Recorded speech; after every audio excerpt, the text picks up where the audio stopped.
তো hello viewers, আরেকটি mini ব্লগে তোমাদের সবাইকে স্বাগত জানাই।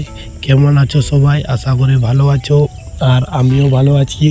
আজকের ব্লগটি হচ্ছে আমি একটি দাদার বিয়ে বাড়িতে গিয়েছিলাম, আর সেই বিয়ে বাড়িতে কি হলো কি না হলো সব তোমাদের এই ভিডিওর মাধ্যমে বলবো। আর তোমরা ভিডিওটি পুরো দেখবে, আর পছন্দ হলে একটি লাইক অবশ্যই করবে। চলো তবে আর বেশি কিছু দেরি না করে আমরা ভিডিওটি ফটাফট দেখে নিই।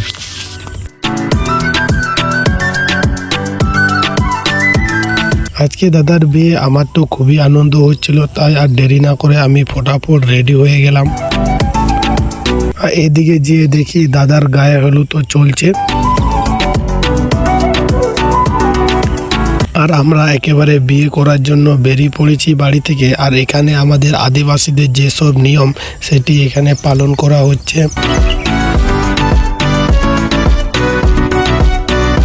তো গাইস, আমরা পৌঁছে গেছি বিয়ের মণ্ডপে, আর এখানে দাদা বৌদির গায়ে জল ছিটিয়ে দিচ্ছিল, উল্টে আবার বৌদি ও দাদার গায়ে জল ছিটিয়ে দিচ্ছিল। আর এখানে সিঁদুর দান করে বিয়ে সম্পূর্ণ।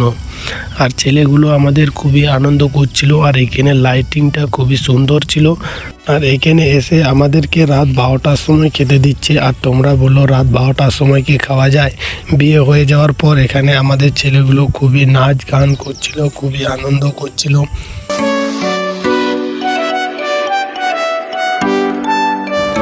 আর এখন সকাল হয়ে গেছে, আর আমাদেরকে বিদায় দিয়ে দিচ্ছে। বিদায় দিয়ে দেওয়ার পর আমরা বৌদিকে নিয়ে চলে আসব আমাদের বাড়ি। আর আমাদের বাড়িতে এসে দেখছি আমাদের কাকারা খুবই সুন্দর একটি গানের সুরে মাদল বাজাচ্ছিল। আর এখানে আমাদের বৌদিকে বরণ করা হচ্ছে। আমাদের এখানে ফুর্তিটাও খুবই সুন্দর। আর এখানে আমার দাদাকে মিষ্টি খাওয়ানো হচ্ছে।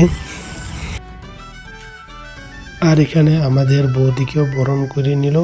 আর আমাদের বৌদি তাকে দেখতে কীরকম হয়েছে অবশ্যই কমেন্ট করে বলবে।